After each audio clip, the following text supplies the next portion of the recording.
Blog Talk Radio.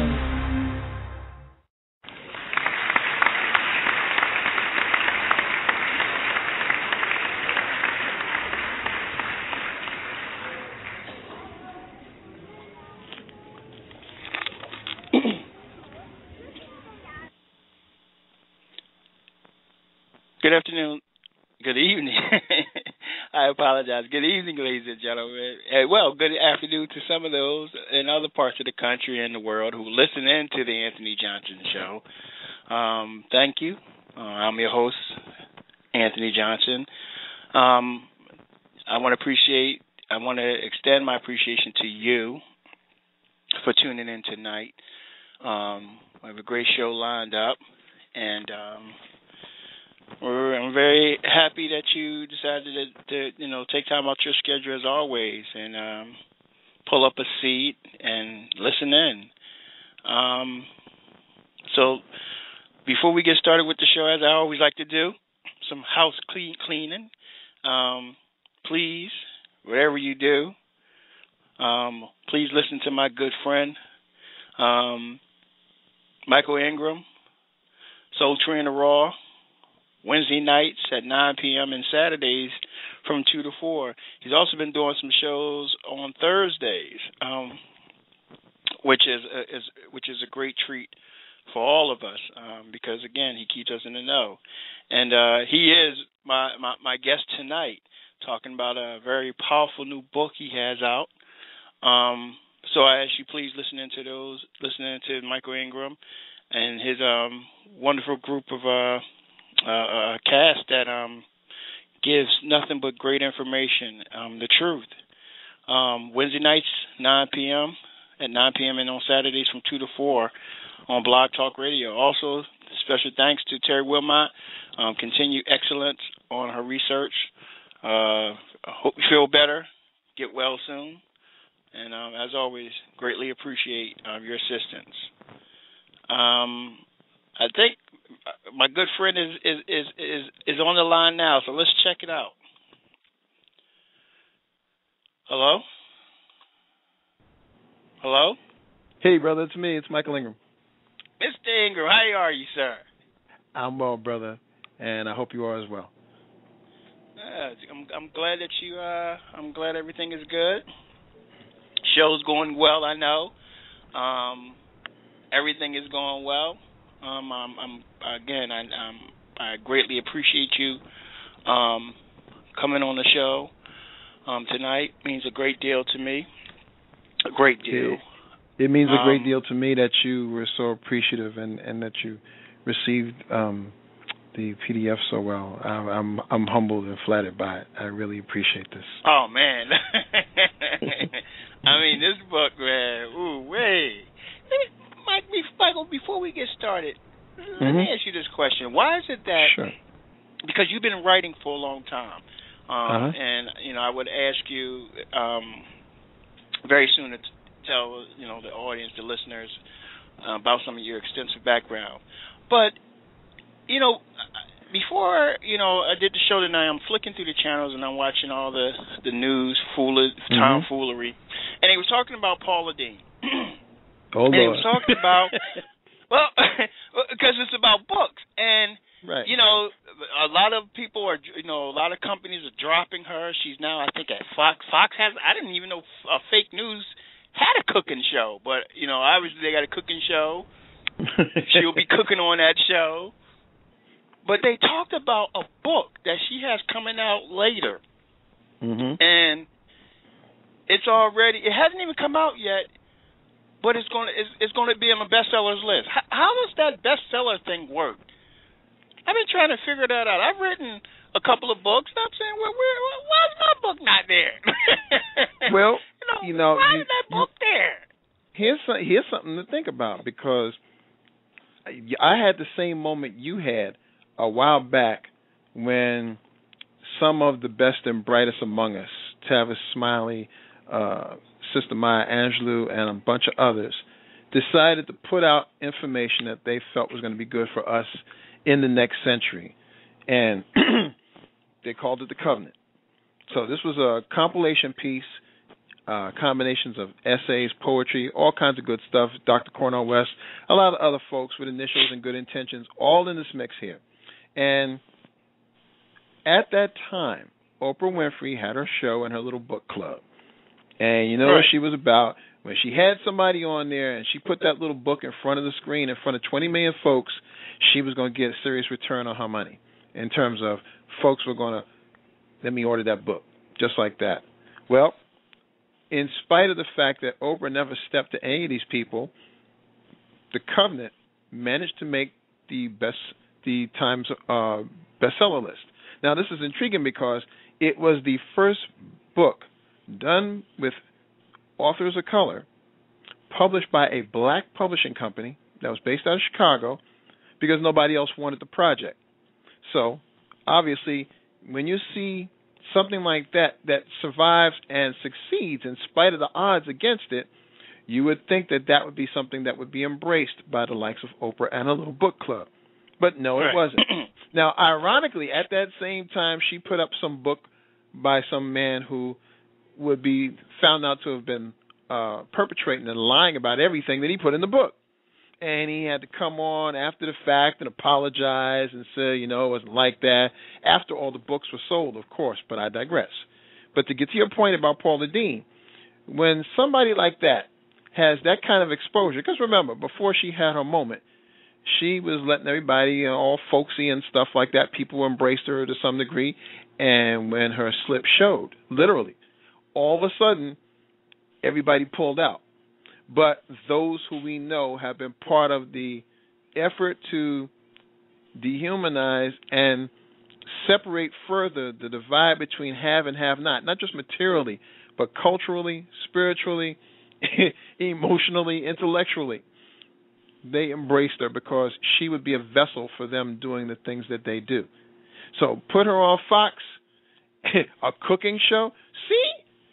So for all the black people that are already here, we feel you. This is their idea of getting next to them, so to speak. But Paula Deen was going to be all right whether she said the N-word or not. That's the bottom line here. She doesn't care. The only thing she cared about, she cared in the same way Nixon cared about getting caught for what he said about Watergate. And unfortunately, the person who caught him got punished. The people who Paula Deen hurt with her words are never going to get any real redress back. But unfortunately, karma sometimes takes a little longer than need be in some minds to get to where they get to. But they never miss an appointment. So rest assured, Paula's going to get hers. Okay. Yeah, I just thought, when I saw that, I said, wow, and then, she has a, I don't want to spend time, talking about in depth about her, but, they was, but, they was also talking about, that even though she's been dropped, there's a lot of people who still support her. Stacey Dash did a Twitter, and they interviewed some African Americans, and they said, one woman said, listen, should she have said that? No, but, she said it, and, she apologized, and we should all move on. And, the book thing that it really blew me away, because I said, wow, her book hasn't even come out yet, and they're already saying it's going to be a bestseller. So it's like, wow, and then like you said, then I read books, like your newest one. Mm-hmm. And I'm saying, why aren't books like this on a bestseller? I've read some of these books that's been on a bestseller. I'm saying, with all due respect, come on, that really? No, I just can't. I don't see how that makes the bestseller. And then you have books out here that are really well written, well thought about, well thought out. A lot of work goes into it, thought-provoking. And I'm saying these books don't get there. I'm not saying people write to make the bestseller, but when I see the books, and I'm saying, who decides that this is a bestseller? Who decides that, okay, put that on the list. Don't put that one on the list, and so forth and so forth. So that's I was intrigued by that with Paula Deen. I said, everything that's going on. But then you think about it in hindsight, yeah, because she is sort of a hot topic And even though a lot of companies are dropping her, she still she actually will do well in some areas. I mean, she was considered by Forbes the fourth wealthiest TV chef personality in America, earning something like $17 million a year. Exactly, Anthony. When you think about the tentacles that reach throughout Fox, and this was something I was going to bring up anyway as you came up into this. In 1983, there were roughly 50 companies that owned part and parcel of what we knew or what we know now as mainstream media. Now, 30 years later, in 2013, that number has been reduced to 6. 6 companies. Wow. NBC, Fox, a couple of you pretty much know who the usual suspects are here, but the bottom line here is that with all of that being taken away, obviously the possibility for material success narrows significantly, because if you're not down with the philosophies behind those who are controlling this, you're not going to get noticed. And for everything that people react to about what Paula Deen did and didn't do, think about every Fox affiliate in every city in this country. And if they say that girlfriend can get a cooking show, she's going to get a cooking show. They don't have to worry about advertisers, because the advertisers are already in lockstep with their mentality to begin with. And we know Fox, for lack of a better word, editorializes. So you have Paula out there, sliced, diced, and ready to serve for whomever they want to have do so. So if they would be willing to give her a TV show, clearly that apparatus would be in place to generate book sales for her. Because remember, these are the same people who generated books for Sarah Palin and others.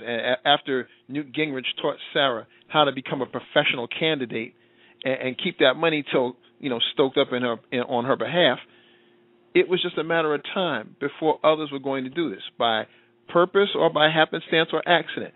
Paula Deen was a clear accident, but make no mistake, she was on the way to exactly where she was now with this. She just had the rug pulled out from her temporarily. Yeah, and it was funny, again, Sarah Palin, she wrote a book, and it was the bestseller. I said, best? I've read, and I said, see Dick and Jane run and jump. That didn't make the book bestseller. I said, are you serious? I remember seeing that book. That book was going for like $25. I think it's her second book. I think That's right. 2 months later, I was at the dollar store. I was like, they couldn't get that book away.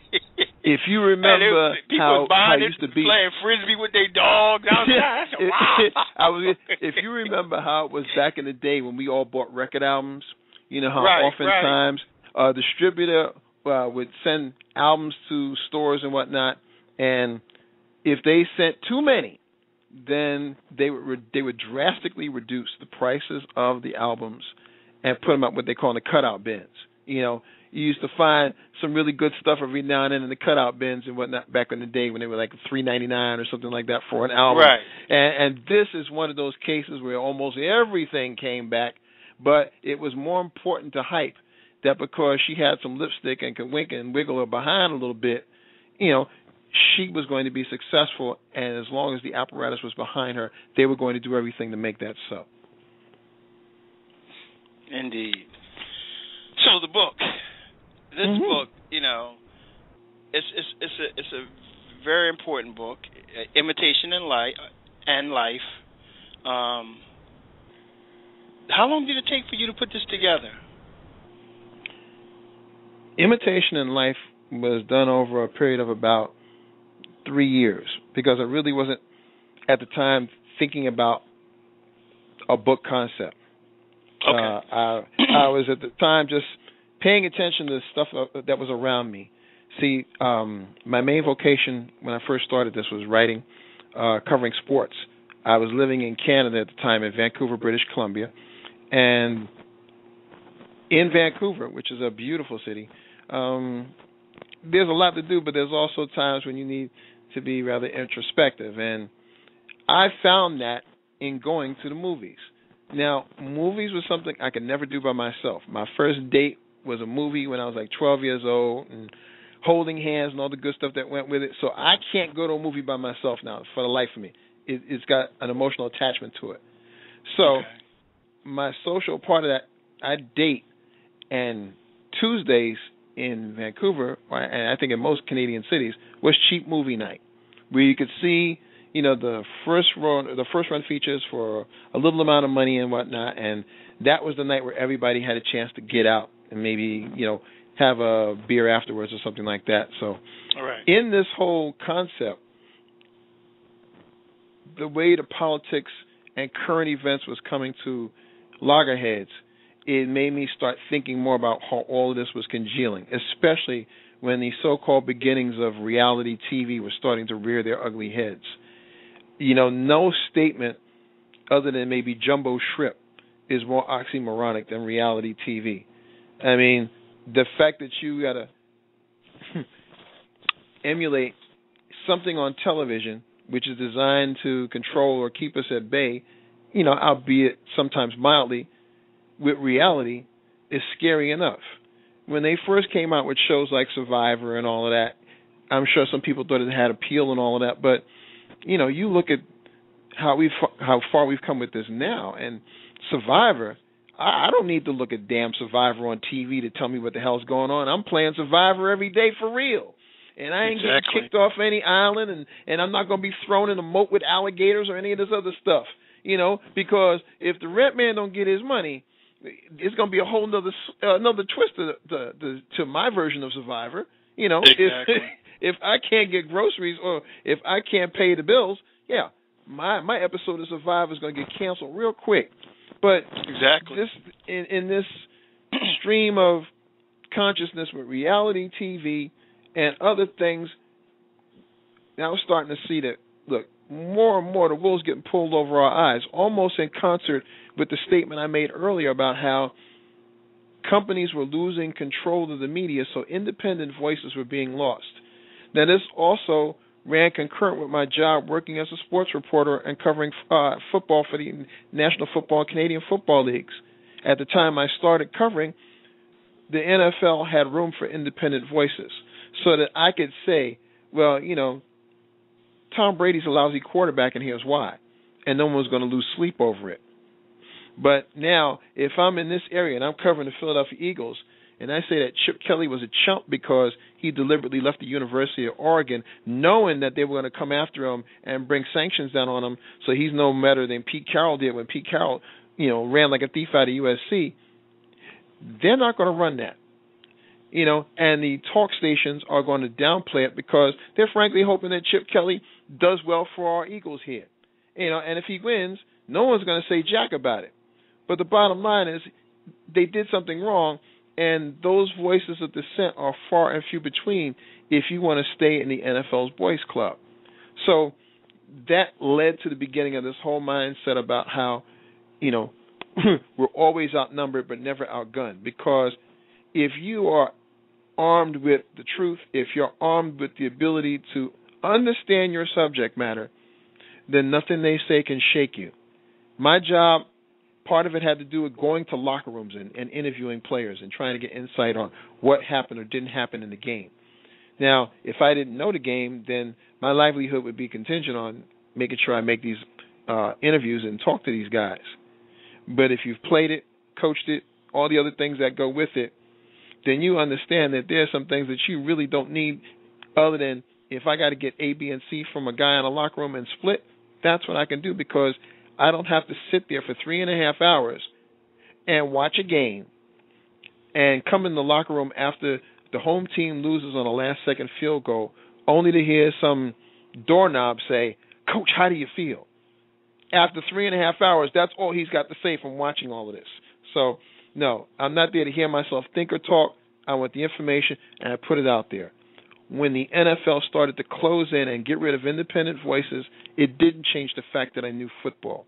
And it didn't change the fact that I could be critical about it because, fortunately, working where I am at the Black Athlete Sports Network, we believe in making sure that there's an objective voice to make sure that the black athlete, which is the most imitated human being playing professional sports ever, gets a fair shake.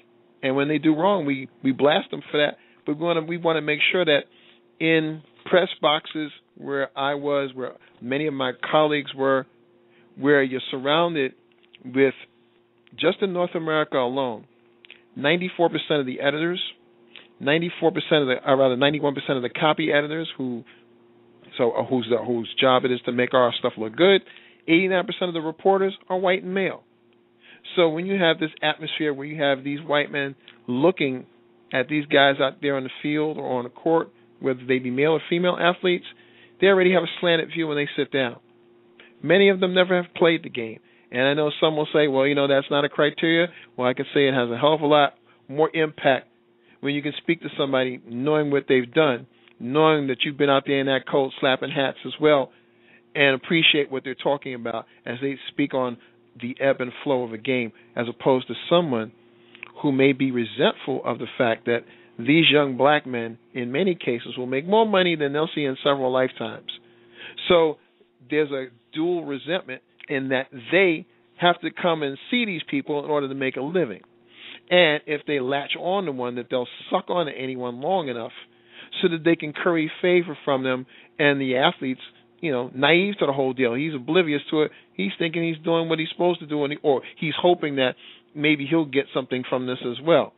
When in reality, much of this stuff is born in an atmosphere of resentment, and it's the same kind of mentality that the slaves had when Mr. Gilmore took his big black buck down there to Mr. Johnson's plantation to fight his big black buck. And if Mr. Gilmore's buck won, then maybe he come home and there's something special waiting for him in his little crib bed.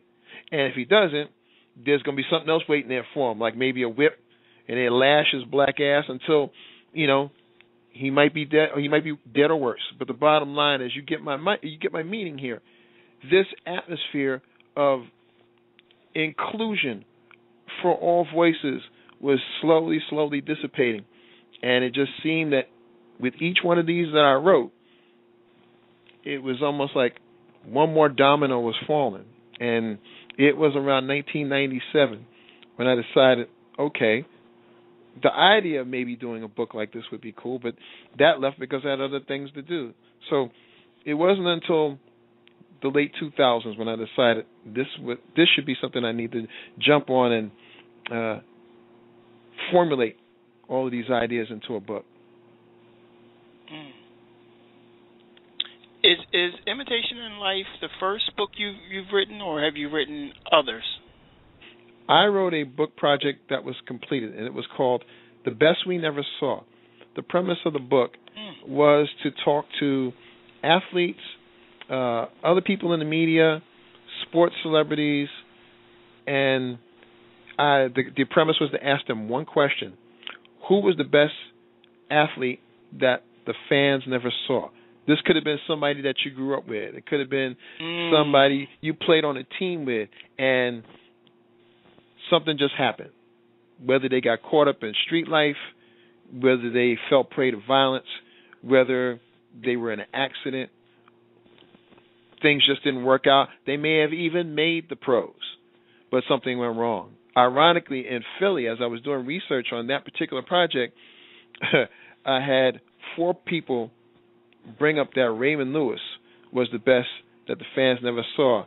And if you remember, Ray Lewis was one of the last hardship cases. He came to the Philadelphia 76ers the same year that they drafted Doug Collins as their number 1, as their first player on the draft. And as the story goes, and it was verified by 3 of the 4 people who I spoke with, Raymond Lewis lit Doug Collins up in practice, scoring some obscene amount of points on him, like 51 or something. And then Ray Lewis said, look, I just torched your number 1 kid. I deserve as much money as he does. And it was from there Ray Lewis kind of got blacklisted throughout the league, and he never really got a chance to show his true stuff in spite of the fact that he clearly was, in many ways, better than Doug Collins. But it was one of those deals where you never saw the end of it because the information was squelched. somebody liked the project and they wanted it into a book, but I didn't have a big enough name to suit them. So they tried to take it out from under me, and I caught them in time. I was going to make a legal issue out of it, but they shelved it. Years later, ESPN took a facet of that, and they did a separate one of their documentaries, which I have to admit are very good, in their 30 for 30 series about a player named Marcus Dupree, who I had 9 people tell me in my research was the best they never saw, that they had ever seen, and he was the tailback out of the University of Oklahoma. Yes, Marcus Dupree. Yeah, he was outstanding. The coach got rid of his wishbone specifically for Dupree. He went to a power eye, and they were going to just rock the world, but Dupree got hurt. He went to the USFL, and I believe now he's working as a long-haul trucker and stuff like that. So he ended up on his feet, but that was the whole premise of it. And because it was very, it wasn't an issue of I wasn't good enough to write the book. It was an issue of I wanted to be properly compensated for my work. Greatest athlete for me was Andre Weatherspoon. I had never seen a player. Andre Weatherspoon, I never seen a kid who grew up who could play every sport masterfully. His father was in the military, so he traveled a lot. His grandmother lived on my block. His grandparents, I should say, and he was stationed all around the world. And I tell you something, this guy was absolutely sensational. I mean, he did everything well. He did every single thing well. I remember when ESPN did their 50 greatest players, I said, sitting there and watching it, I think came on for like a week or so. They just went on. Yeah. And I said, to this very day, again, when someone asks me, who's the best player, ever played the game, I used to say Andre Weatherspoon. Well, he didn't play basketball. Well, I didn't see his name anywhere. I'm like, well, he never played, but boy, oh boy, had he made it to the NBA, he would have been one of the great ones. Well, who's one of the best football players of all time? Andre Weatherspoon. Like, who is this guy? And I grew up with him, and I tell you something, I'd never seen soccer, hockey. I mean, he was just masterful. His mother and father made sure that he was introduced to every sport. And he excelled. That's what I'm saying. I see kids today, and they excel at one or two, right. Even 4 sports. I had never seen anybody excel at every single sport. He was just one of those. He was born to be a great athlete. And I said, had he went on, and I mean, he didn't, he ended up just being a regular, get out there, work hard every day, provide for your family type guy. But every so often when we talk, I say, man, they should be naming schools after you right now. They should be naming streets after you because that's how good you were. Andre, Michael, when you mentioned that, if I can, when you said that about Brother Andre, it is a reminder that nobody makes it without some help.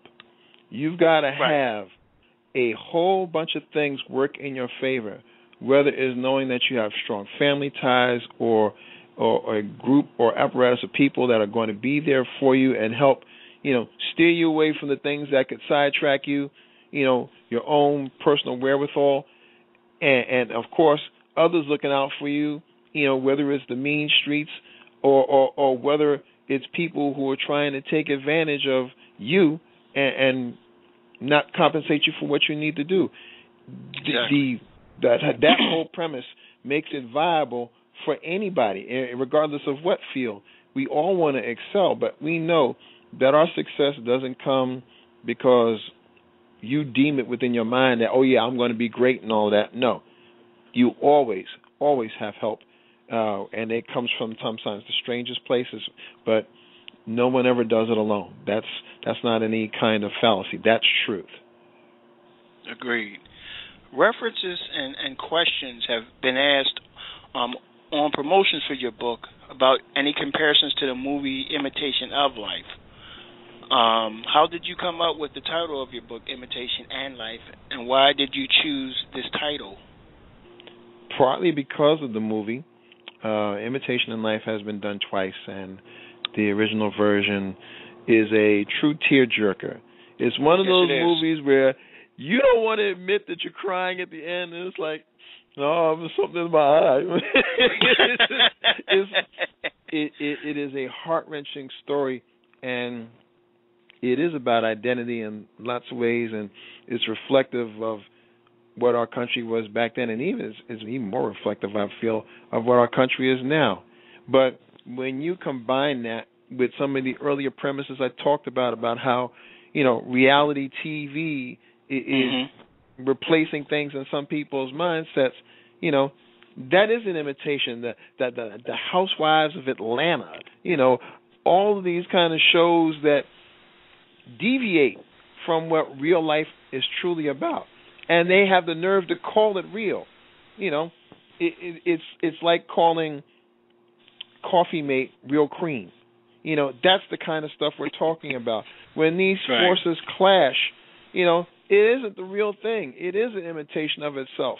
And that assisted me in deciding, well, imitation and life is a lot of times what we're running in here, because there's one existence that they want you to believe exists, and that extends to the mainstream media and the stuff I brought up earlier. Right. We're not seeing the type of things that we need to see on our mainstream news shows because they've been bought up. As we're speaking right now, Anthony, the Koch brothers are trying to buy up the Tribune Group, which includes the Chicago Tribune and the LA Times. And the only reason they did it was because they thought they had spent enough money in trying to buy this country in the last major election. But clearly it didn't work, so now they've got to invest more money, and they figure, well, if we take all the media, instead of just implying that there's some sort of balance, let's just bogart all of this and buy it up because we can. And we know they've already tried, and we know that they've already shown that they'll spare no expense to do so. When PBS was going to do a documentary slamming the Koch brothers, and rightfully so, the Koch brothers said, hold on, Baba Louie, and they pulled the plug on it. They hollered up at PBS and said, we will pull our funding, and you won't be able to put on the Flight of the Bumblebee.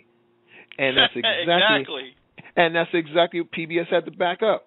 Now, when you see that kind of naked power in front of you, you realize then just how outnumbered you are, because PBS is publicly run, at least in theory. You get to see stuff that you want to. You pay your little membership fee and whatnot, and you, in doing so, you allow others who maybe can't afford it to see things that they really might want to see. But if that guise of objectiveness is gone because one of the big heavy hitters behind the scenes says, you're going to put out things that we approve, whether they say it in a tactic way or whether they just say straight up, if you don't do it, you're done. And this was one of those moments where PBS was told what time it really was. Now, if you see that, then you know there's no pretense behind what ABC, NBC, CBS, or anybody else in the little alphabet soup neighborhood will put out for us. They'll tell us exactly what we want to hear or what they want you to hear. But now we have to look at some of this news and always ask ourselves, what aren't they telling you? Because it's in that part of what the ammunition that I was able to develop in writing the book. Just to touch on the PBS issue again with the Koch brothers, that would, for me, that was a frightening, for me personally, was frightening and very, very sobering, because I looked at it from the perspective that this is public access, and the attitude for me growing up and now at 44 was it's public access, so they get their funding from something else, from other entities. So they're going to put it on, and they're going to say, well, I don't care who you are. So when the Koch brothers did that, and PBS actually stepped back, I said, wow. I mean, these guys, and as you said, they thought they had the election board. Mm-hmm. And when they realized that didn't happen, then they just said, okay, well, we got billions of dollars, so now let's go and buy up these newspapers where we will control what comes out. And what bothers me still is that there are still so many people in this country aren't understanding the concept of that they're buying up newspapers so they can so they can basically put what they want to put in. And this is what goes back again to the lack of knowledge of history, of not just world history, but more importantly, right here in America. Sure. That this is Tangible all a propaganda. This is propaganda.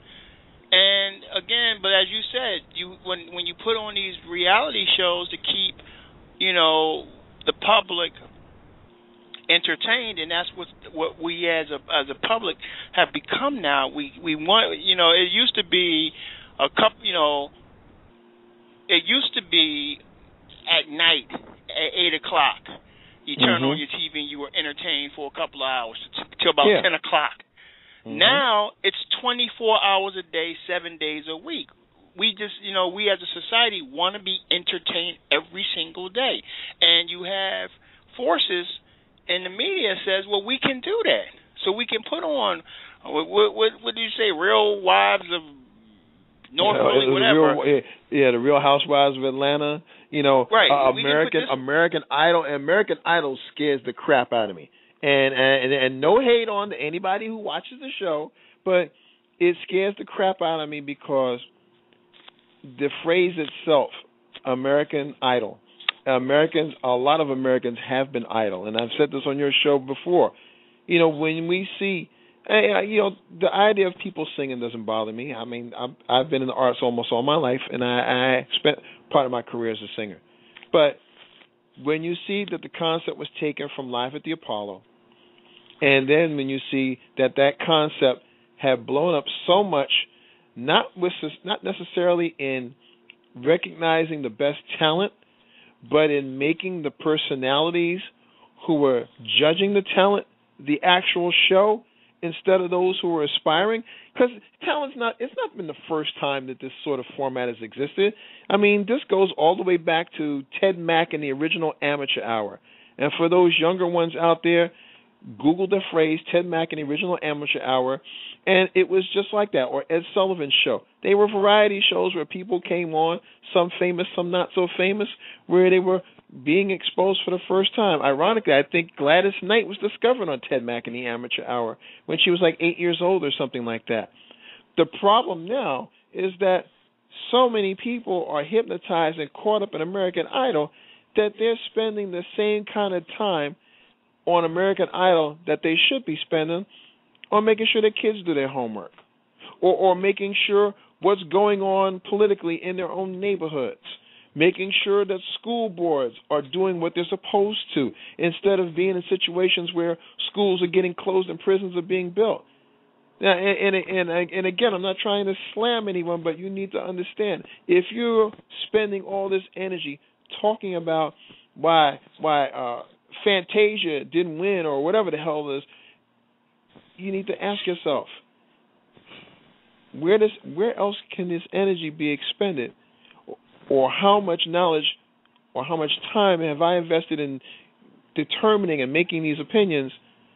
Where else could that energy be expended to make something better for me in my real life situation, and not appeasing somebody by dialing a number on a phone? We have more people dialing American Idol almost than voted in the midterm elections. Something scary about that, bro. There's something very scary about that. There's something very scary. And I think some people will say, in essence, is that, oh, well, because it's my vote and my vote will count. Really? And then the individual that you vote for, American Idol, doesn't win, what's the difference? If they go on and win American Idol and win, how will their victory be successful for you? How will that be productive to your community and your family and your way of life. Again, it's okay to be. It's okay to be entertained. Go ahead. I was going to say even better, Anthony.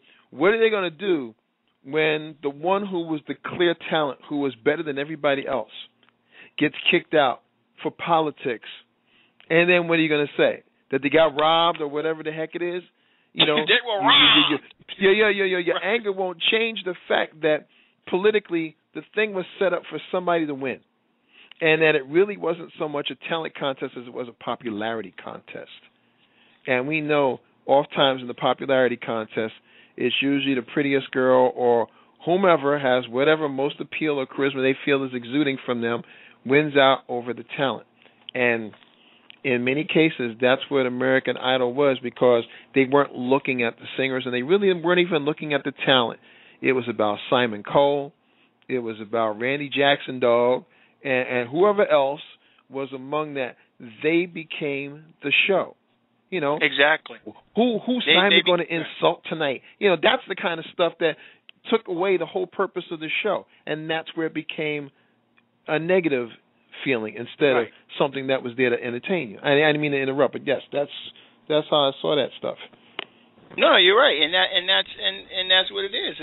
Again, and to the listeners out there, I don't have a problem, and I've said this in past shows. I don't have a problem with people looking at those shows and stuff like. I don't watch those shows, not at all.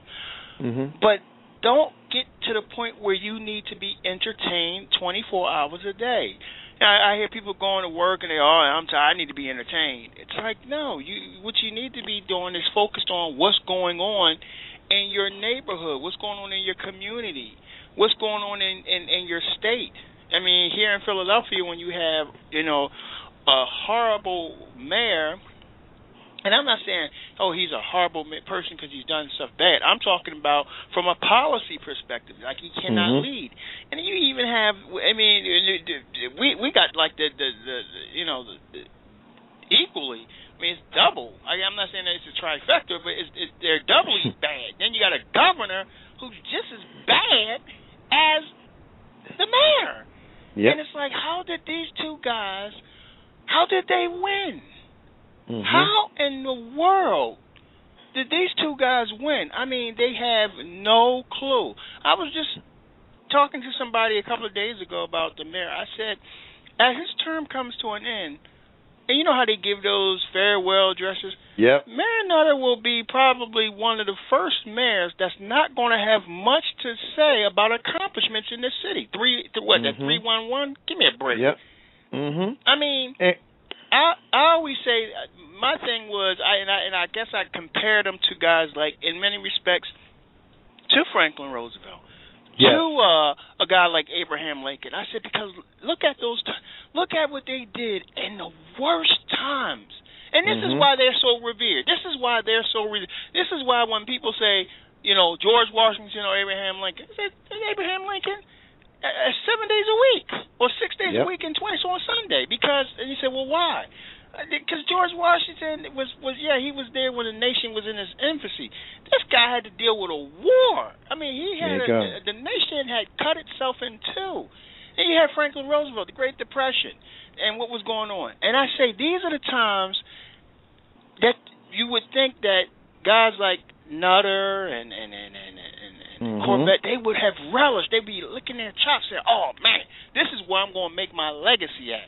Because I'm going to turn stuff around in this great city, in this great state. So when I leave, people are going to say, "Man, we're going to have to start naming schools." And then they cower under the bluff. Yet they get elected.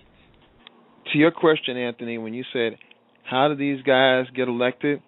That's the real next question, because when you look at everything that's transpired from the second Bush election to now.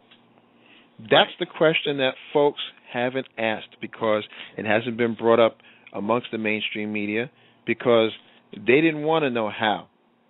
The how is reflective of how many people out here really are, and I'm not trying to use the word stupid or anything negative, but if you knew that the Eric Cantors of the world and the John Boehners of the world had the positions that they had regarding certain things, and that you knew after the election that there were plans to conspire to compromise the executive branch of this government by curtailing anything positive that the current president, was going to do, you wouldn't call it treason, but those acts are treasonous.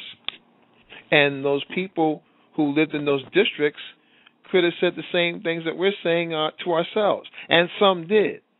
But the majority of them did not, because some of those jackanapes got reelected. And in doing so, they further encapsulated their own doom, because these same people who they let in, these same people who they, through their taxpayer money and ours, will pay them somewhere in the realm of over $170,000 a year, plus full health care benefits for the rest of their life, and they literally paid them to ruin their lives, because they weren't going to do as the constituents did. They were going to do as the corporations that were already bought in and had an investment in this company were going to. And if somehow you were part of that elite few that were able to benefit from it, hooray for you. But if you thought you were part of a middle class that was going to somehow ascend because this person hated black people maybe the same way you did, or this person espoused your beliefs on affirmative action or gay marriage or any of this other crap, all the while pulling the house out from under you because now your house is in foreclosure, or now you can't get a job because those jobs you thought you and your kids that you busted and saved and scrimped for, those jobs took off to Asia. You don't even realize it that you cut your own throat. So that's the real question. How did these people vote for these folks after the damage was already done? That's the question that needs to get answered. Did you think your life experiences have helped you see the world from a different viewpoint, since your writing style is unique and different than most other authors? Well, as far as background, I guess I have had a few unique experiences. Born and raised in Harlem, New York, fourth out of 5 kids. My father was a man who worked in the railroad industry. He was a prom importer. I used to always remember him as a kid. He would have to run from New York to Miami, and I always knew him when he was home because he would bring back a bushel of oranges and a bushel of grapefruits. So when the house smelled like fresh fruit, I knew Pops was home. Pops was also a golfer, and he was a damn good one. He could have been a professional, but being a black man in the times that were there, he didn't want to drag his young family around like sharecroppers, so he sacrificed his dreams. My mom, she was a woman in the war who was a riveter. She helped build ships.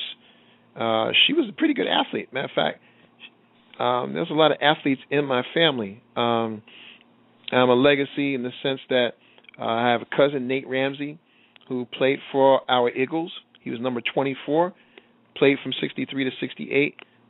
Tim Perry went to Temple University as a cousin, played Phoenix Suns and Jersey Nets. And there are others in my family who have played at other levels and stuff.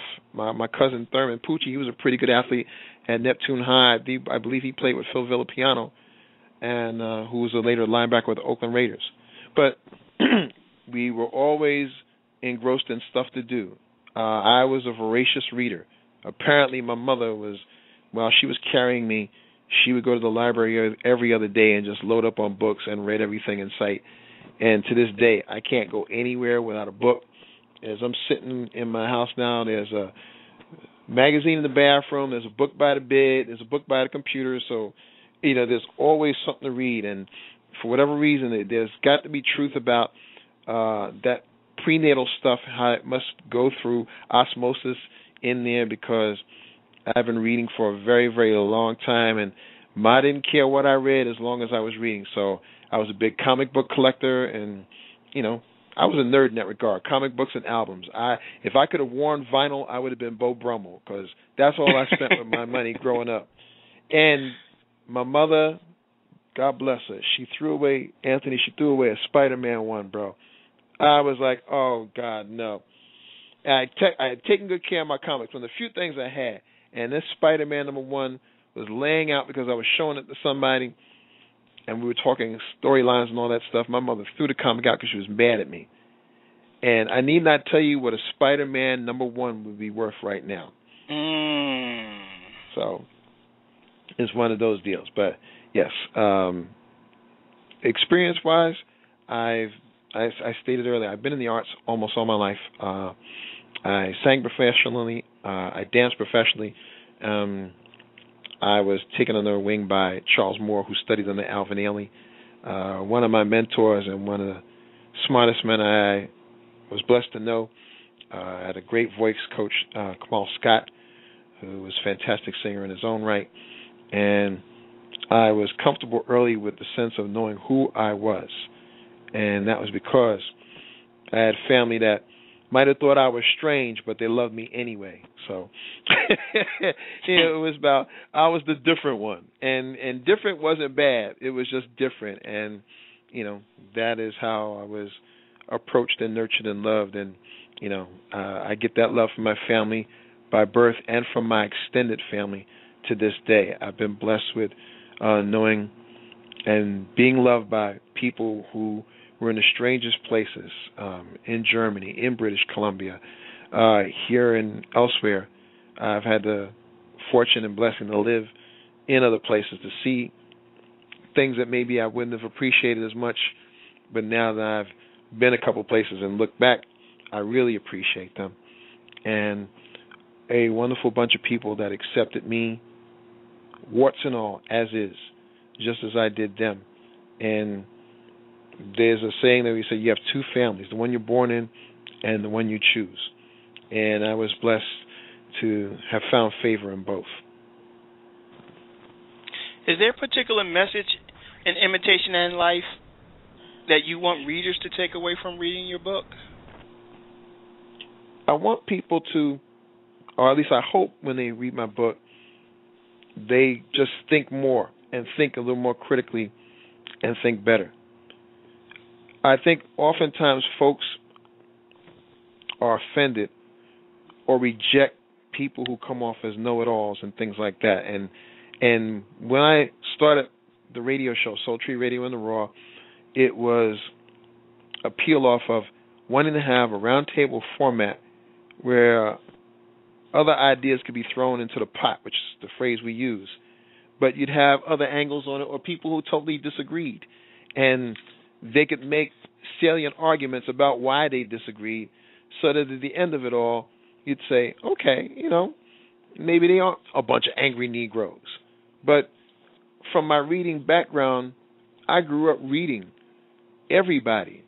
There were columnists like Earl Caldwell who, smacked of being more progressive, and there were columnists like Thomas Sowell, who I think is a jerk-off, but he would make points sometimes where you had to think. And in reading these columnists, whether their views were to the right or to the left, it was always one common thought, that when they wrote, their thoughts, because they were columns, were like mini summations of lawyers doing their final argument on a specific thing or a case or what have you. And at the end of their argument, if you said, all right, I still don't like you, but yeah, that made me think, they did their job. And that is what I want to do with everybody who buys my book. If I made you think a little bit, then you'll think, okay, these are things I didn't look at this way. Maybe it will help me to sift through some of this mishmash or this miasma of crap that the media puts out, instead of just blanketly saying, we know they're full of crap. Understand why, the methodology and what they do. Understand why some of the things they do to you are deleterious to your soul and you may not know it.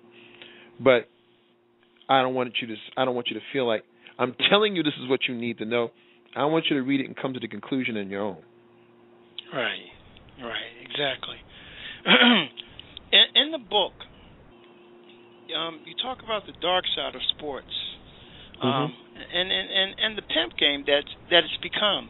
Do you think this is what we can now expect from collegiate sports, individual and collective sports professionals? I think so, Anthony, because it never really left. It just never got as much attention as it's getting now. Because as the fishbowl is getting smaller, the expanse of exposure is getting wider. We have situations now where maybe if this were 30, 40 years ago, Anthony Johnson, budding young halfback out of Roman Catholic, is going to go play for Penn State. But what they don't know is that maybe somebody from Penn State hands Anthony a shoebox with $50,000 in it, and just sign here, Anthony. We got you covered. And Anthony has a new car and all the other stuff like that. And then you go on. Maybe you're a pro, maybe you're not, but you go and you get your education or take advantage of the opportunity to get an education. Now it is, Anthony Johnson, star running back from Roman Catholic, is now playing for Penn State. And we got his number 32 jersey all over the place. Everybody's bought it. Is Anthony getting any of this? Hell to the no. When Penn State is on those nationally televised games on ESPN or whatever local channel it is, the Big Ten Network, is any of that getting broken off for Mr. Johnson? Hell to the no. And that is where the problem begins, because now the exposure is so there, and the NCAA wants to give you the impression that they are cleaner than the Board of Health. The other side comes out, and the other side is, you cats are working for free, and it ain't even a question of whether you want to. You're going to have to, because if Anthony Johnson realizes that, there's not enough money for him to eat or take his girl to a movie or anything like that, or go home to see his mom who's not well, any money he takes can be construed as a violation of his agreement that he signed when he put his John Henry on that scholarship, and they can revoke it. They not only they can revoke it, they can ruin your life, because the lack of being arbitrary, the NCAA can come down and decide, we don't like you, so we're taking not just one, we'll take 2 years eligibility away from you, and in 2 years, somebody else is coming down the pike to take your spot. It might be somebody who was on the roster there all along, because after all, the biggest schools and the powerhouses like Penn State, they can do that because they stockpile with those things in mind. Exactly. Now, the scenario I'm talking about didn't just happen now. It happened 40 years ago as well. And God forbid if you got hurt, because if you got hurt and tore that knee up, you weren't getting back on the field, and you weren't getting your scholarship either. It would be, Anthony, it's been a slice, but Happy Valley ain't going to be happy for you no more.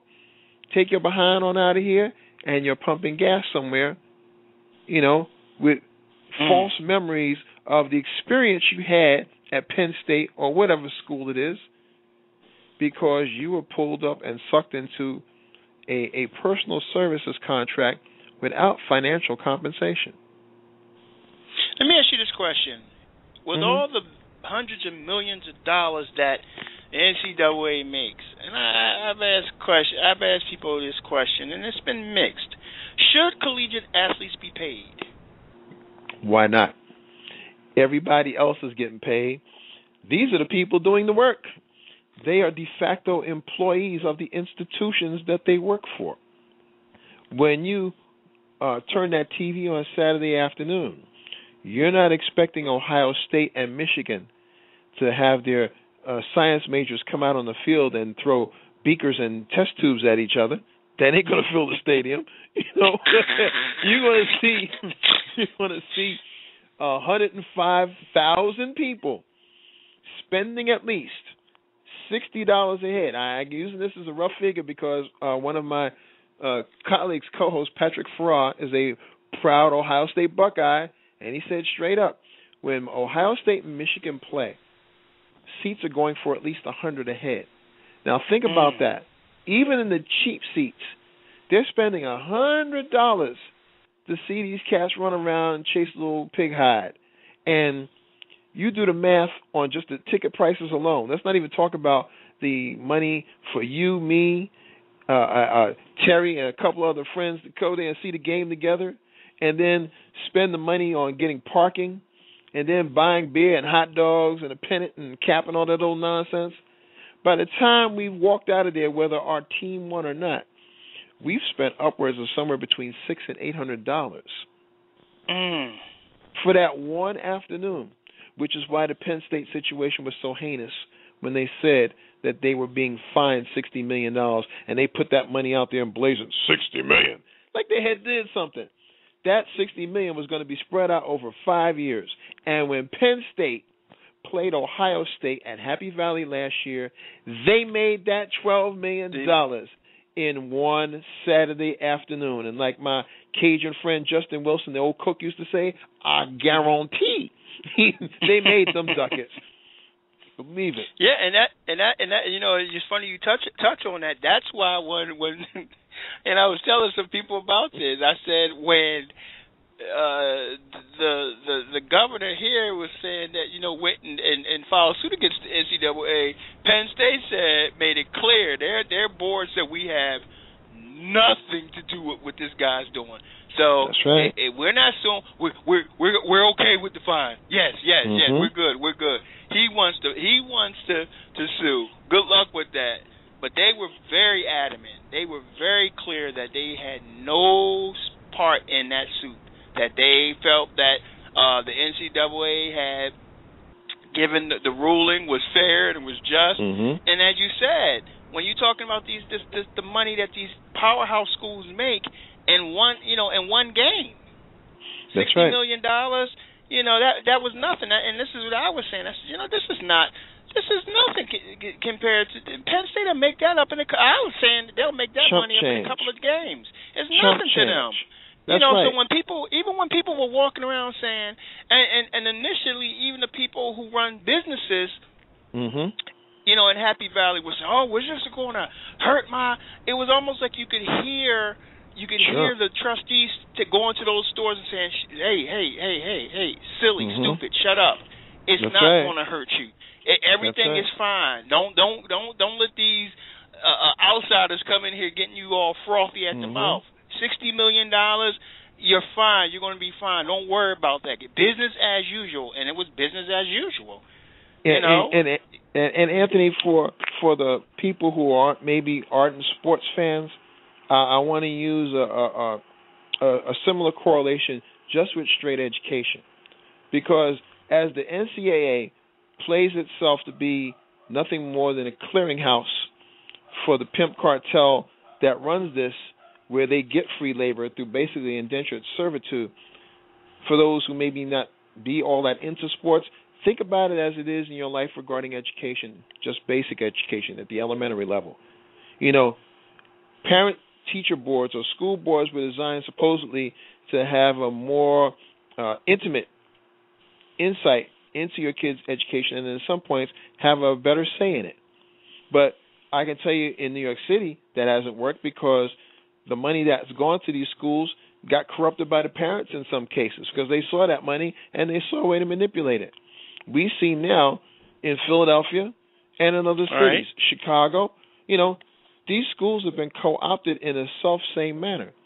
Mayors of cities, respectively, in Chicago and Philadelphia, almost identically, although give a word here and there, Mayor Nutter tells you with a straight face that they got a chopped budget to get rid of 23 schools, but $400 million is going to be allotted to a shiny new prison that's going to be housing shiny new inmates very soon because they don't have a damn education. Never mind that this is the same state where 2 judges were arrested because they were pimping off the kids themselves and they were silent partners in buying a penal institution that they filled with people they sent to prison. So you would think the first thing is, well, you know, the mayor would say, we can't have that given what happened there in the middle of the state. But the mayor didn't say boo about it. And this is where parents and concerned citizens needed to speak up and say, wait a minute, you can't get away with this. they need to go to Corbett in Harrisburg and say, you can't get away with this. And if you think people power don't work, you better think again, because it does. Because at one point, it will reach such a state of critical mass that they can't ignore it. Which is why, and I hope I'm not going in too big a stream here, when the Voting Rights Act was turned over and buried by the Supreme Court just the other day, it culminated, in my humble, an act of evil that was concocted by the same guy who everybody thought was a buffoon because he was reading My Pet Goat when the Twin Towers were being blown up in New York City. Bush Jr. was the architect of this. Whether you want to say there were a cabal of people behind him like Rumsfeld, who's a Dick Dastardly and all that stuff as well, he was the one who orchestrated this. The goal was never to attack Roe v. Wade, or women's right to choose. That was just side dressing. The goal was never to totally co-opt gays and their right to love whoever they want and be with whoever they want and marry legally. That was also a sidebar, but it became more political because President Obama knew he needed that gay workforce, that gay power, to literally help him get reelected. Clinton, when he put out the Defense of Marriage Act, didn't need them at that time and didn't consider them a serious threat. But the script flipped in that much time because the gays had become more politically aware, and as a group said, we want the right to love who we want, to marry who we want, as adults, as responsible citizens who pay taxes.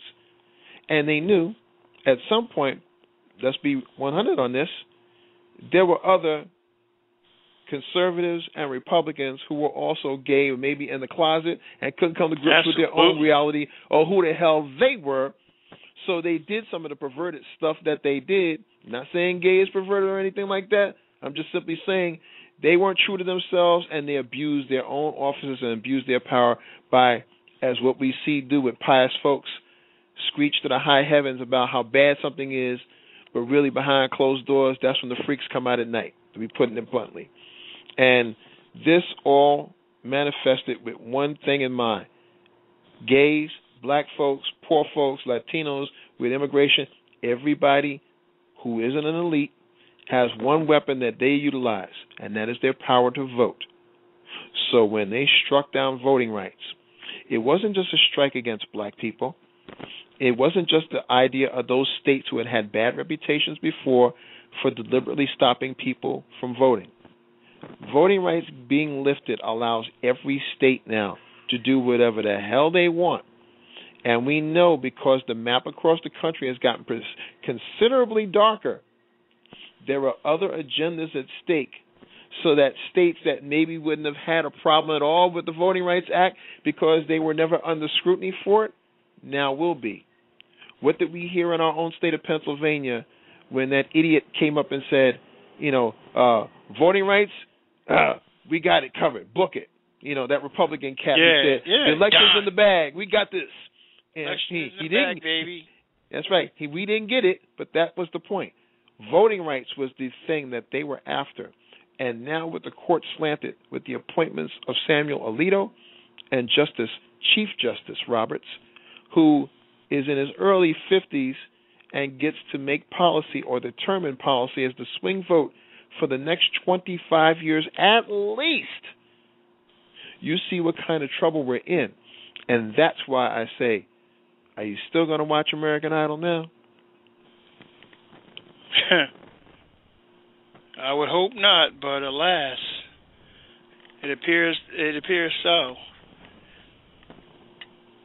In your book, you also make references to racism, bigotry, and being anti-female in sports. Why do you think sports seem to be the place for some athletes, as well as owners and the management, coaches, to exhibit this behavior? You have to look at it from a societal standpoint, Anthony. As far as black people putting their imprint on society, and this goes back to the whole slave thing that I just talked about the bucks fighting in the plantation, that's something that they made concessions to because, yes, we grudgingly agree that the black athlete may be a superior model, because of these supposed natural animal instincts that they're given and stuff. And they use code words. Words like athlete can sometimes be construed as nigger based on who's saying it. When they use the word articulate, that can be just as profane as calling somebody the F word or MF or what have you, because it is about their context. It is about what they say. They had stopped every facet of society that people of color had tried to ascend to, but the one that they had to grudgingly give way to on the basis of sheer superiority was athleticism and entertaining, because they wanted to be entertained. And we sing all that. We sing and we dance and we do all that stuff. So these are offshoots of that, albeit a bit more sophisticated now, because now it's about their egos and gender coming into the mix as well. Women have always performed athletically, but when we see women performing and excelling, there's still a chauvinistic air about this, that somewhere in the recesses of some of these cats' minds, they should be home making babies and baking biscuits and all this other old nonsense. And then they can't respect that excellence that women athletes put out on the field isn't to be respected and admired and recognized. You look at an athlete like a Martina Navratilova, who was a chubby kid, maybe had issues with her own identity, and when she decided who the hell she was, she got down and she demolished the competition.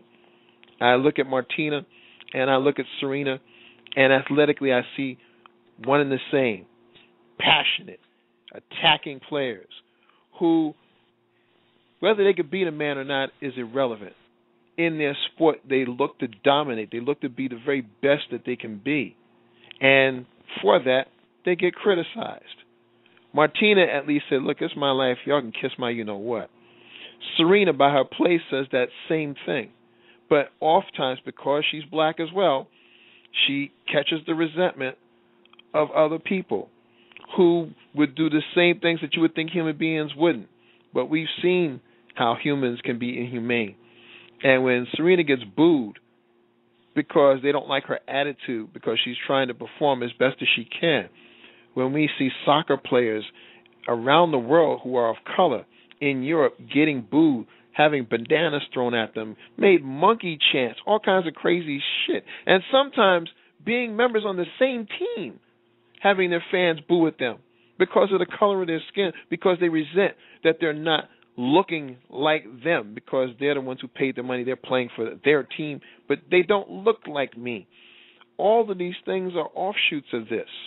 And it's not the kind of thing that sometimes goes away in a 2-minute piece on ESPN because it's Women's Month or because it's recognizing Cancer Prevention Weekend or anything like that. Very often it's condescending, and women aren't given credit for doing what they do. When the women's basketball tournament comes on, there are women who know the sport.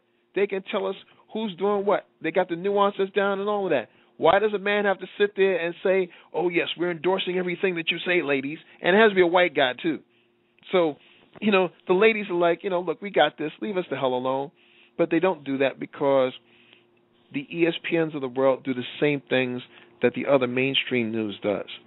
They want the show to be about them, So the joking and the fake hipness and all the other concepts that they spill out there, they're saying, well, the event isn't Martina kicking behind out there on that tennis court. The event isn't the Williams sisters dominating doubles and all of that. No, it's us telling you that they're doing this. And if they're not doing this, we're telling you why we don't like them. So you must listen to us because, after all, we're the worldwide leader in sports.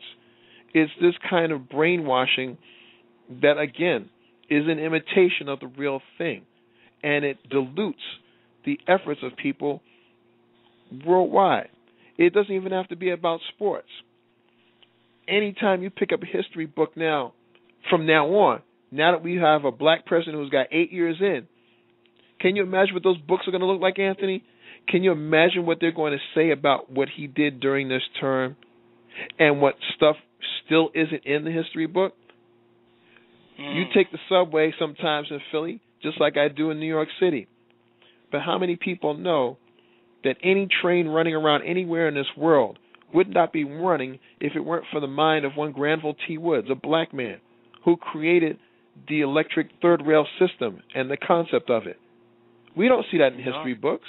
We see Eli Whitney made the damn cotton gin, but we don't see this black man doing this.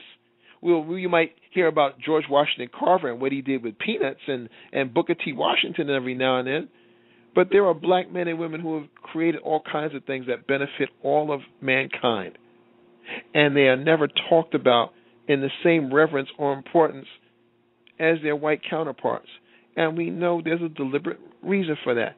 Because, as we say on our show, until the lions get to eat every mofo involved, the story of the hunt will always be told by the hunter.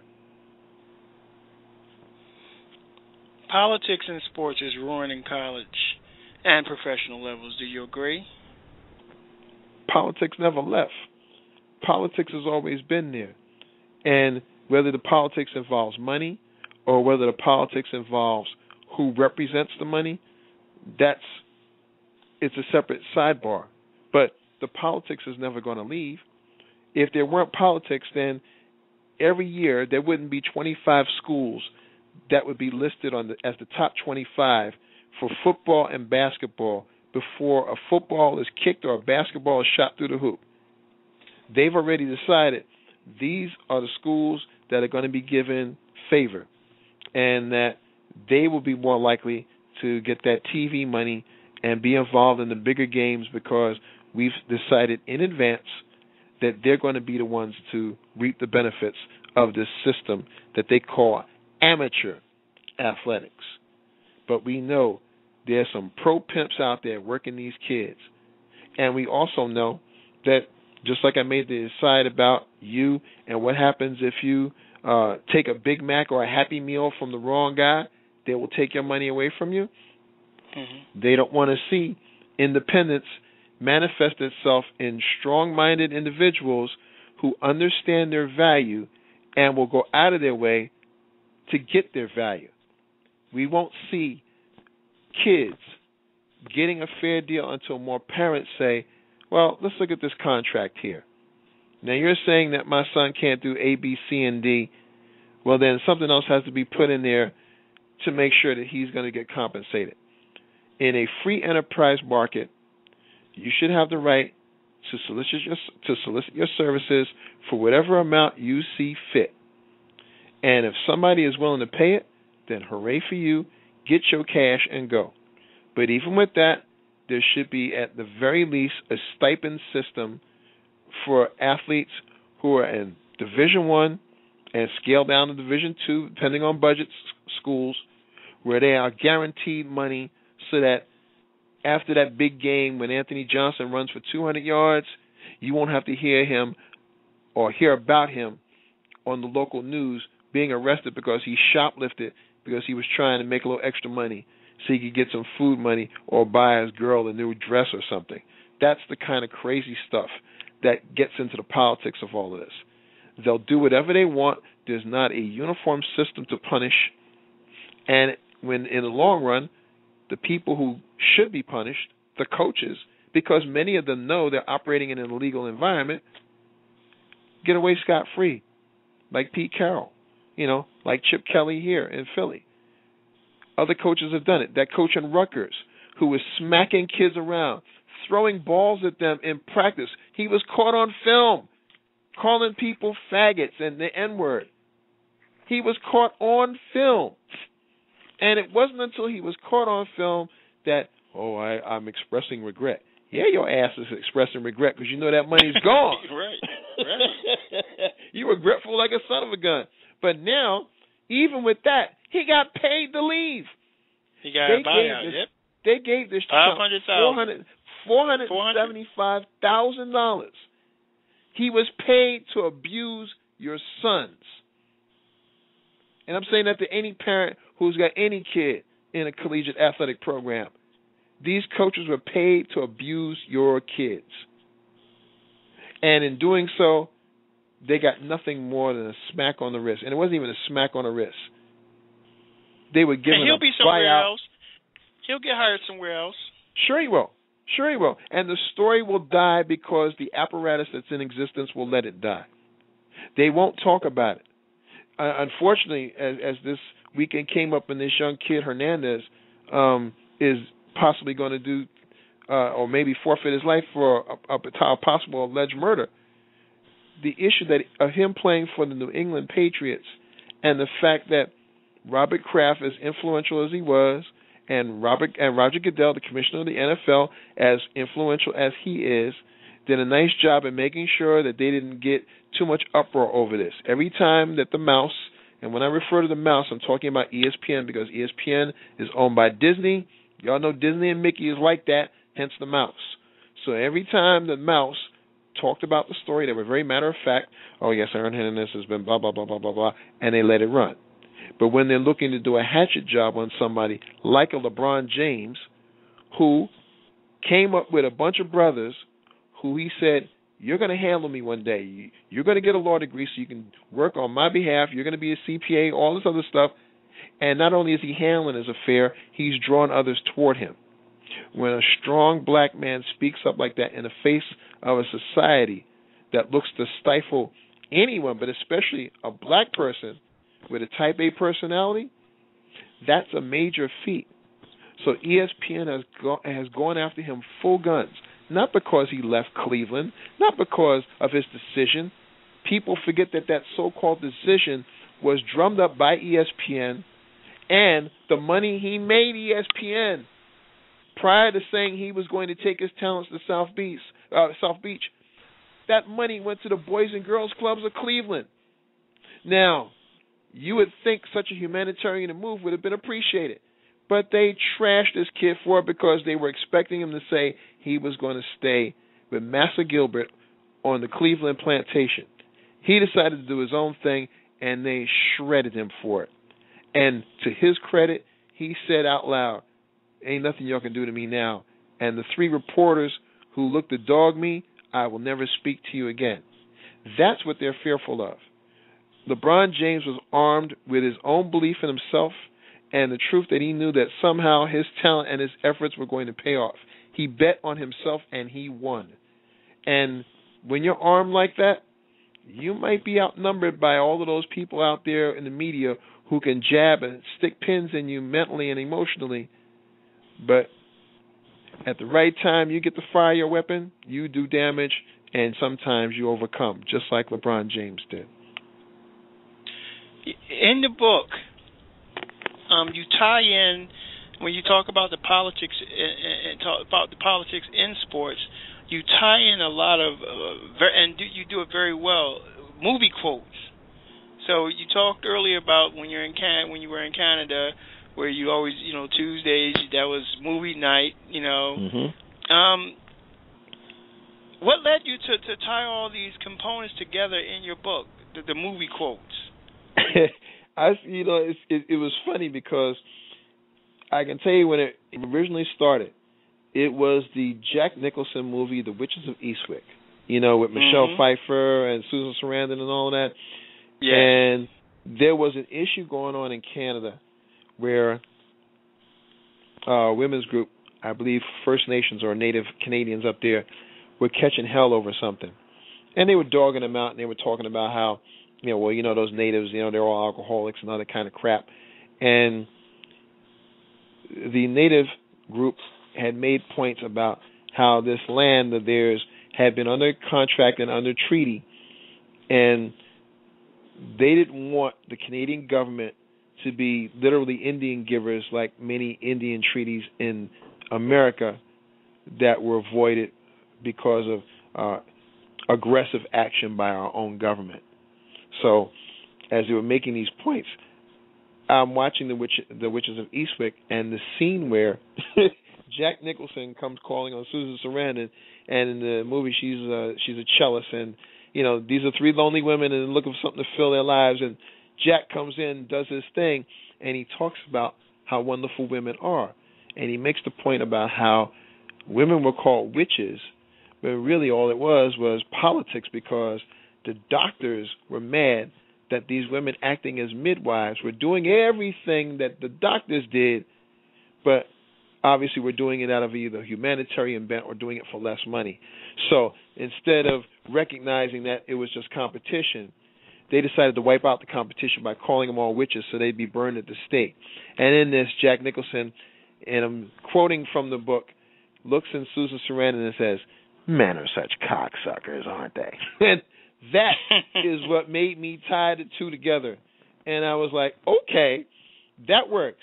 And from there, I just took off from there. And as I pointed out in the book, the Internet Movie Database was the source where I was able to confirm many of the quotes so that I knew exactly what I was talking about.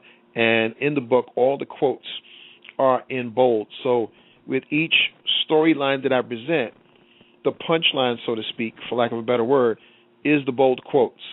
And you'll see those throughout the book, although in the intermission part, I devoted that section to several other personal essays that I hope you guys will find interesting as well.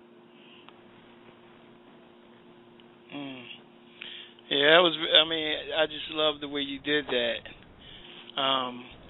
Let me ask you this: your book, was your book written with the intent to bring about social consciousness in this unique way that is directed toward, and was it directed towards any specific audience? As I was stating earlier, I really wanted everybody to just read the book with an open mind. One of my heroes is Mr. James Baldwin. And what I loved about Baldwin's writing was that in many ways, not that I would ever equate myself with James Baldwin, but I got the feeling that he wrote exactly as he spoke. And anyone who's known me over the years, those in my inner circle will say the exact same thing, that I write like I talk. And my writing was just an extension of me being a shy kid at the time, and I've been scribbling and writing stuff down ever since I was 7 years old and had a crush on a beautiful skinny girl named Sarita Rector in second grade. That's how I expressed myself, and even though I got better at speaking over the years, writing has always been my comfort zone. I've been blessed to have been able to perform as a dancer, to sing, and now to write, and even though I don't get paid as much as I would like, get compensated, but I will always be a writer, and I know that this is a gift in part, and when you're given a gift, the best way to say thank you is to utilize it to the max. So when I'm writing, it is an extension of what I'm saying, because as a journalist, I had to always be factually correct in a lot of what I had to say. I would not put my name on a byline unless I knew I was 100% behind what I was writing. And unlike others who would say, well, sources indicate, or whatever nebulous reasons to try to throw something in the pot to discredit someone or to stir a pot against someone, I would pinpoint who it was I talked to. Or I would say, in my opinion, you're all a bunch of dick dastardly mofos, et cetera, et cetera. But I would never go with sources this or sources that. I surely would try hard not to do that, because of the same things that I saw in the business and how specifically journalism has deteriorated over the years, because it isn't about the facts. The facts have become too boring for a lot of folks. Now they want sizzle but no steak. If you can beat somebody to the punch with something that will get hits to your site, or cause that stir that will get people to go there for you, then you've done your job. You can always apologize with contrition, in quotes, later. But the idea is to get people to get there and see, ooh, look at me, that they're playing at being journalists instead of actually doing the dirty work. And even if it's boring, it's correct, rather than trying to be incendiary and then later on make a nebulous excuse about what you did. Would you say that, Michael, this book was written to be entertaining, enlightening, informative, or all of the above?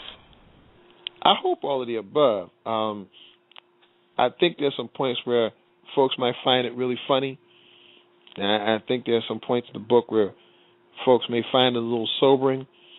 And it's not all about sports, but because it covers politics and crosses all other kinds of streams, I think it'll be a good read for anyone who really wants to peel off some of these layers of what's going on out here and wants just to be a better informed person while being entertained. You look at who is important in our society now, it's comedians. And we've seen politics go from, the harumph of the big jowled guys to people like Jon Stewart and Stephen Colbert. They tell more truth in their satire than most of these, what's at Fox and everywhere else do, because they have no axe to grind. They see the irony in it sometimes, and, sometimes it's laced with sarcasm, and sometimes it's just a cold, hard truth. You have to laugh at it to keep from crying, because you would think they wouldn't do these type of things.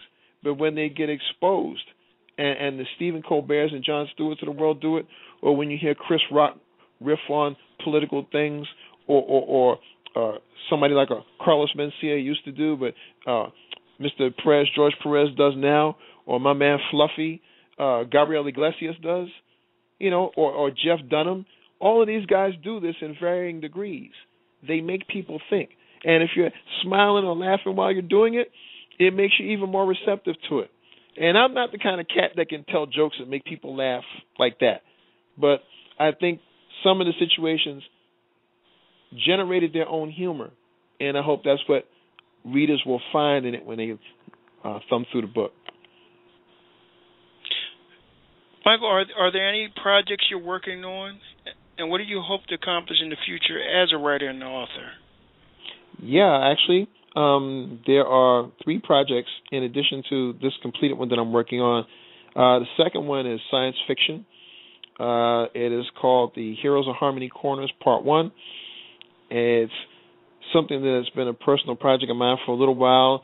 I never had the time to sit down and really concentrate on it until recently. I've been a huge fan of science fiction for a long time, and not the schlocky stuff.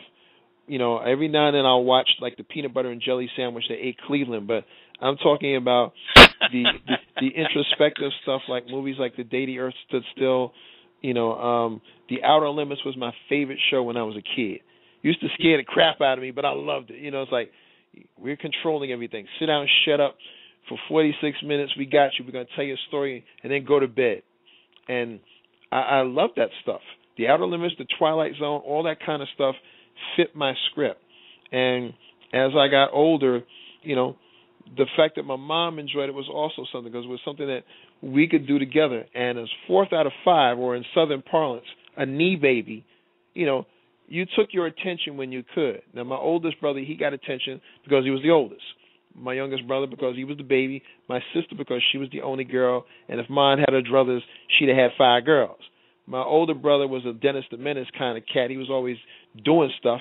So little old me, all I was doing was reading, minding my business, trying to be smart. But when movie time came up, me and my mother were there watching the spooky movies or the horror flicks, in the afternoons on Saturday. And, of course, in the evenings there was Chiller with the 6 fingers and stuff like that. And we would watch that too. So the movie thing was easy for me. Science fiction, I believe, is the best kind of writing, because you're creating a world, that wasn't there, when you start off with the premise. The other project involves a sports book where we're going to recognize the all-time HBCU team, those players who went to the pros from historically black colleges and universities. This was inspired in part by my colleague, Professor Fred Whitted, who's one of my co-hosts on Soul Tree Radio on the Raw. And it'll be collaborative with him, BASN, my brother Tony McLean, who was editor at BASN before I assumed the position, and a couple of others. And I think it'll be entertaining and informative, especially as the concept of halls of fame become even more political, because many of these brothers from schools, some that don't even exist anymore, have the game and they have the resume, but they don't have people to speak up for them in the smoke-filled room because, frankly, they don't want to.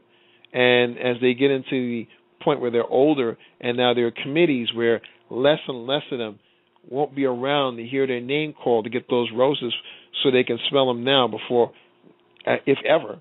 You know, it's important to have the information there so that when someone says, well, who's Donnie Shell or who's Fats Holmes, you know, or who's L.C. Greenwood? Well, here you go. You got no excuse. Exactly. And we found the information the same way you could have found it, but you just chose not to. So that one, and also a book of erotica, which will be likely out either by the end of the summer or the end of October. Man, I'm looking forward to that. I'm looking forward to, that because, make sure Cheney's in there. Bloody Triangle. Oh, yeah. Make sure we in there. Big Cat Williams. That's right. That's Chicago. right. He played, That's right. 10 years for the Chicago Bears. Yeah. It's, He'll be there. Yeah, good.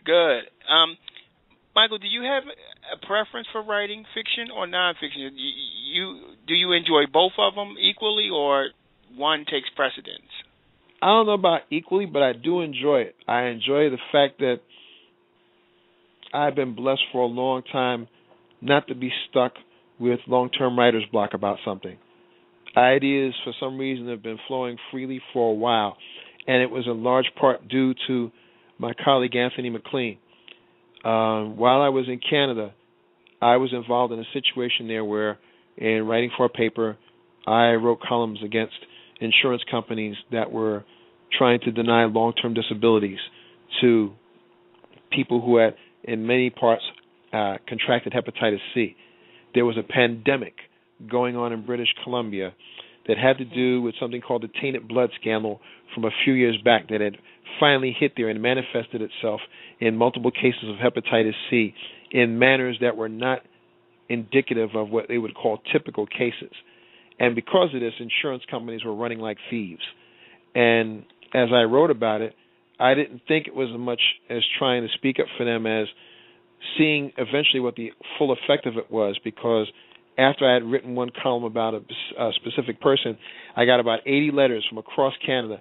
Now, mind you, I'm in Western Canada. I was getting them from as far as Halifax, talking about people who had been wrongfully dismissed in a self-same manner, and they were looking for a voice because they couldn't get proper redress from the government.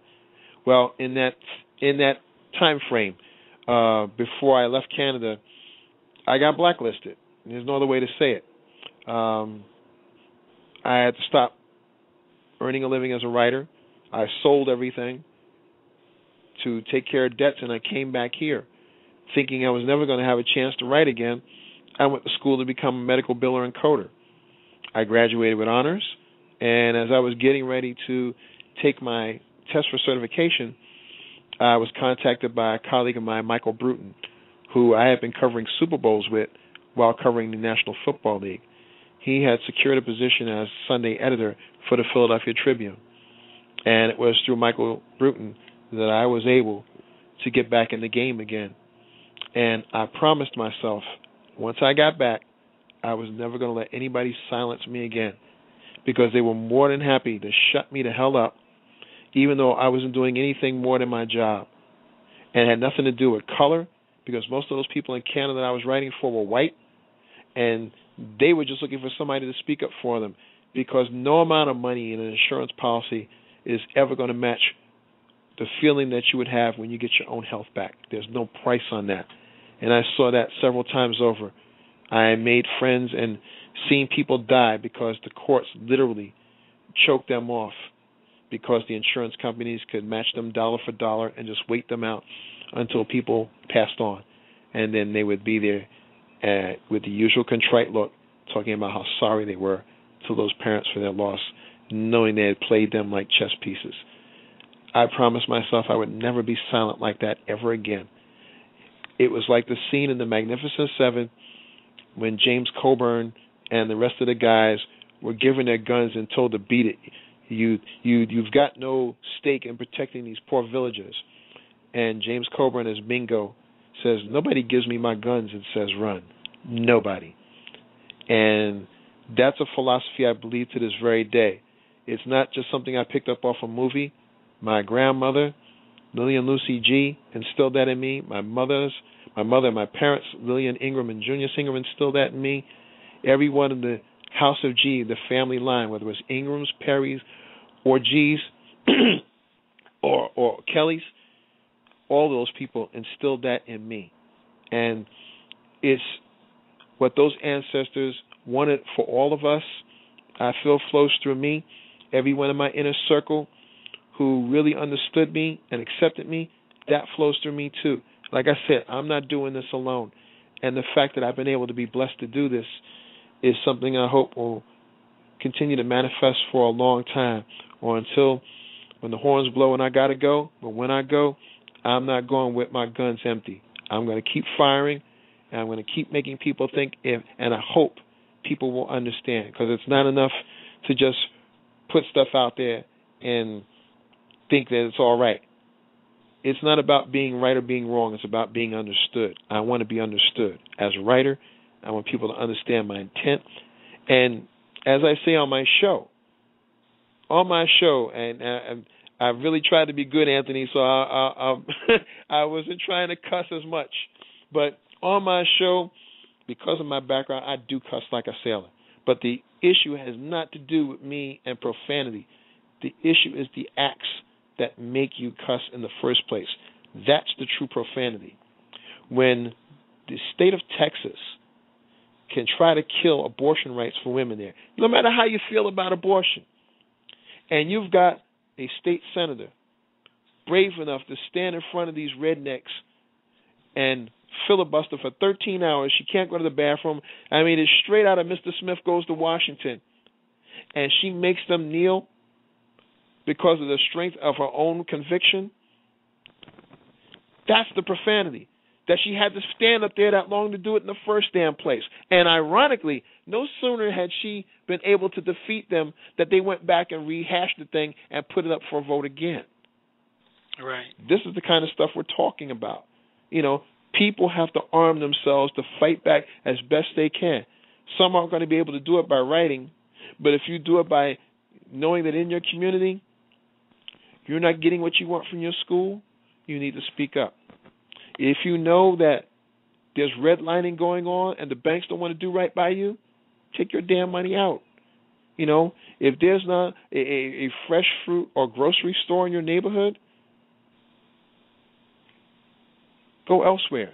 But make sure they know we're going elsewhere, and we're going to keep going elsewhere, because we're going to eventually move out of here, and you're not going to get our money. And your goods and services will not be respected until you respect us as consumers.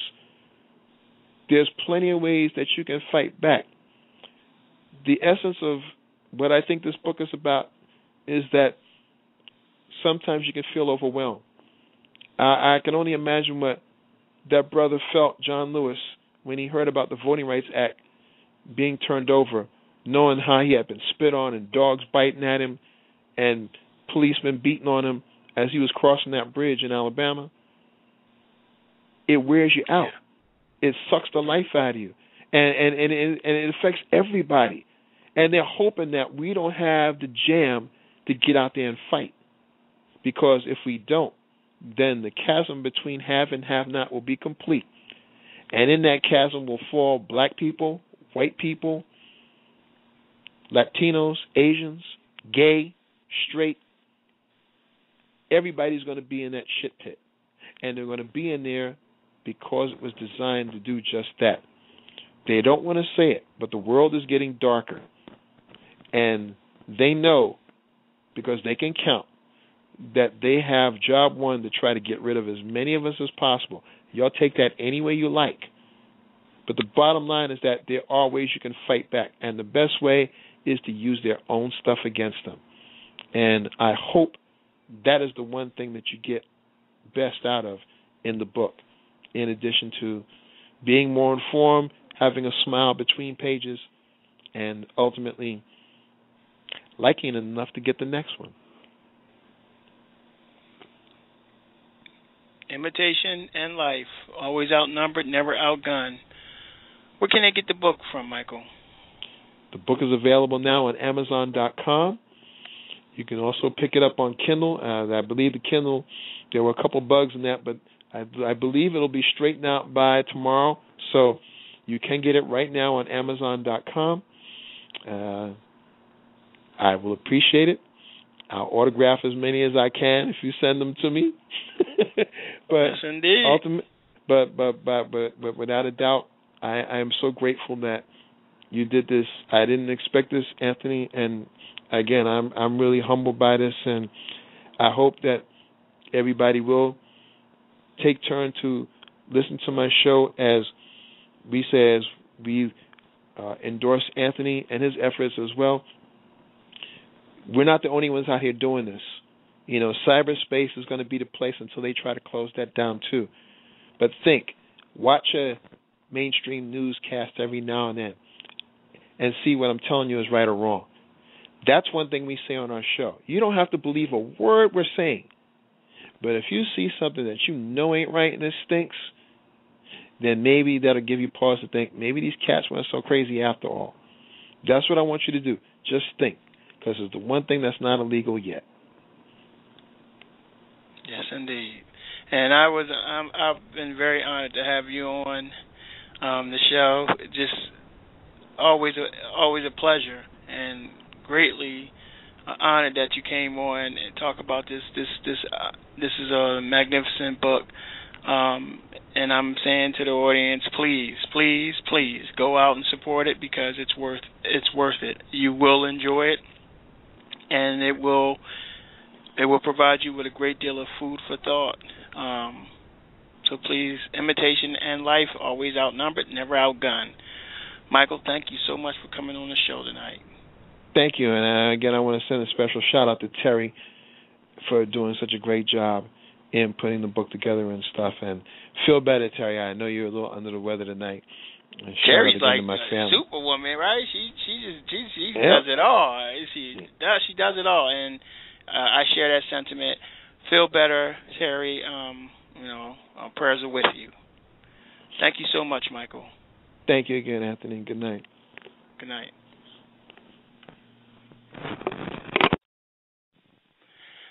Ladies and gentlemen, as I wrap up the show tonight, let me please just reiterate, please, go out and support Michael Ingram's new book, Imitation and Life, always outnumbered, never outgunned.